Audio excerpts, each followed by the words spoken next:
Welcome to my next video on learning the Woovebox. You might wonder why I'm showing you this messy setup. Well, along with everything else I'm learning how to make videos. So here's what I've got so far. I don't have a real professional mic yet. I've just got this old blogging mic.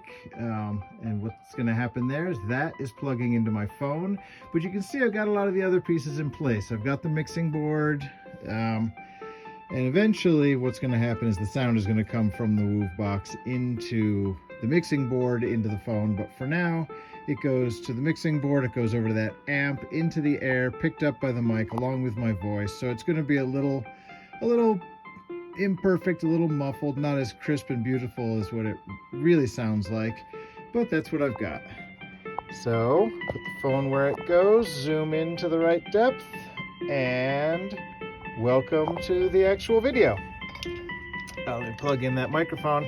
So in this video, I wanted to talk about sampling, but the point of this video series is to tell you what it's really like to learn the Woovebox. And sampling, for me, was very difficult. I looked at a bunch of videos, looked through the manuals, messed around with it for a couple hours, 3 or 4 hours I've played with it, and I really haven't gotten it to the point where I can just reliably record a sample, bring it into a track and use it. So I'm gonna skip that video and do one on effects and LFOs. So I've got a track that I've created here, real simple, just one sequence in a lead track. Let me go ahead. I forgot to make a song out of it. Let's go back into song mode, go over to frame 1. Change the length of this frame. I'll just make it 4 steps. No, 4 bars. Make it 4 bars long. Record that lead track into it. Behavior play. And now in song mode, when I hit play, it should be playing just what it was a second ago. Why isn't it? I don't know. BPM, let's go to my main volume.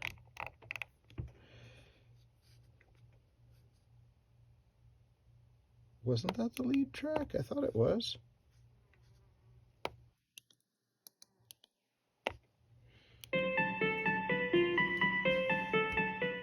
All right, well, that was a little break. Sort of the point of this video series is to show you in real time what it's like to learn the Woovebox. It's early in the morning and I'm not finished drinking my coffee yet. So I was in the wrong song trying to play it, and there wasn't anything in the lead track on the song that I was on. So I went back into the correct song, created a fragment of infinite length that'll just play that sample for as long as I want. So here we are, back where I left off. So now I'm gonna be in the lead track. Let's change the patch.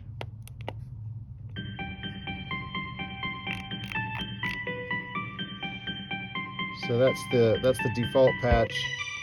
I'm looking for one that's got a lot of different frequencies in it, so we can hear the different effects that I'm going to be putting on. I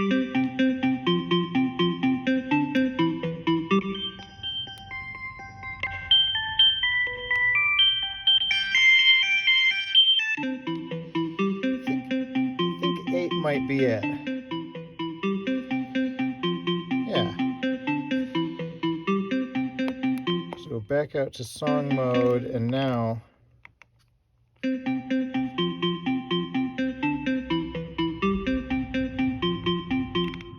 go to the global menu.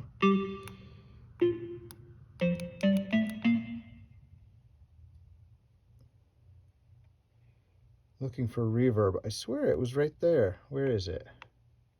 Effects, reverb. There it is.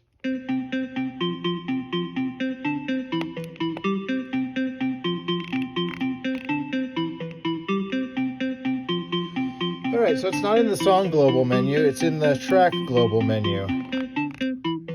Turn the reverb off, chorus off, delay off. So we've got what amounts to a dry signal here. And that shows you where and how to do these things. So now, reverb send, I can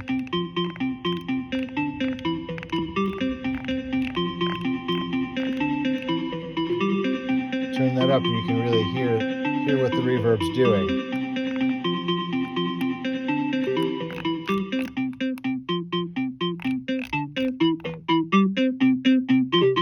And chorus sort of expands the frequencies that are being played from, like an ordinary chorus effect, from the main frequencies in the signal. Delay.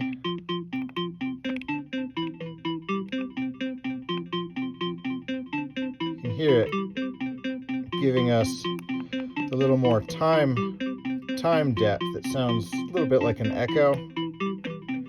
There are 2 delays, so I could put in a second delay if I wanted to. I don't want to. Put the delay.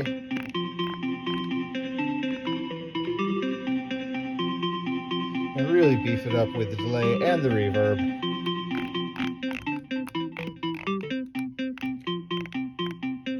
Set it where I want it to go in.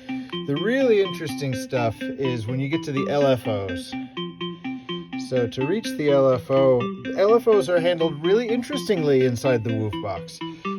In most DAWs, you have an LFO and then you connect your signal, your waveform, to one of the parameters inside of the system.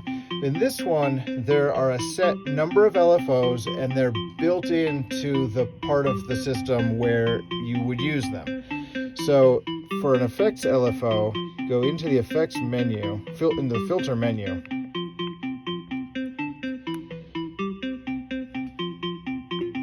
Oh, first let's go into filters. So right now I've got a low pass filter on. Let's turn that to a band pass because it's easier to hear for me what's going on. So as you change the cutoff frequency on the bandpass filter, it changes where that frequency band is that's going to get through the filter. The higher you put it, the twangier it gets. This is why I wanted to patch with a bunch of different frequencies. So turn it down, only the low frequencies get through. So I'm going to set this cutoff filter to 64, right dead center, and now we'll be able to hear what the filter LFO does. So it's a triangle. I prefer sine because it sort of smooths in and out at the top and bottom of the triangles. So the next menu over is the LFO depth, the rate, and I still don't know what HO means. Hold, I'm going to guess, but I don't know what we're holding. So change the depth of let's change the rate first of the LFO. So starting with off, 26 steps, 28 steps. So that's going to change how long it takes to sweep through the sine wave of the LFO filter. And when we change the depth, now you can hear it. Pull the steps down.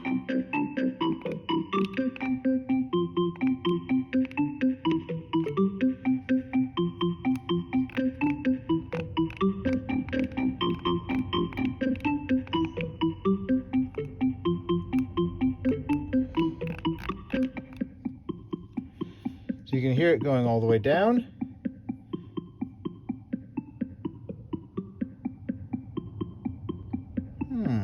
I wonder why we don't hear it moving.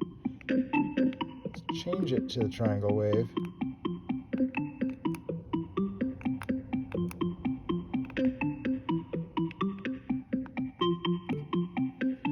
I swear it was working before I started recording this video. Maybe I need to change the cutoff to...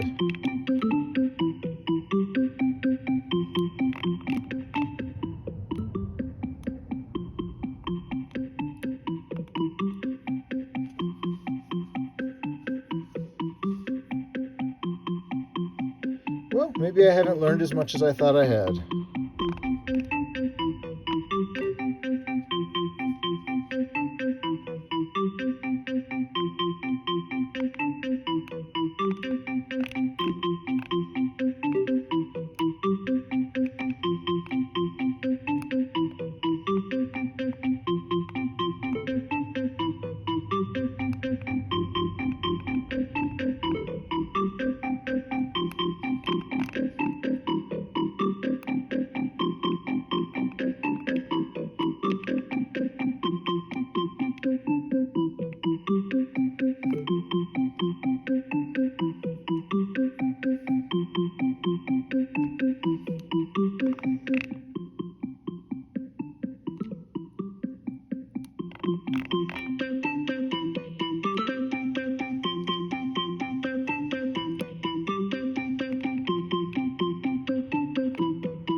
Well, truth in advertising. Here we are. I can't figure out what's going on with this filter. I've got the LFO type set to wave. I've got the depth set to something that makes sense. I've got sensible timing on it. I've got a bandpass filter with a cutoff frequency that when I change that frequency, it definitely changes the sound.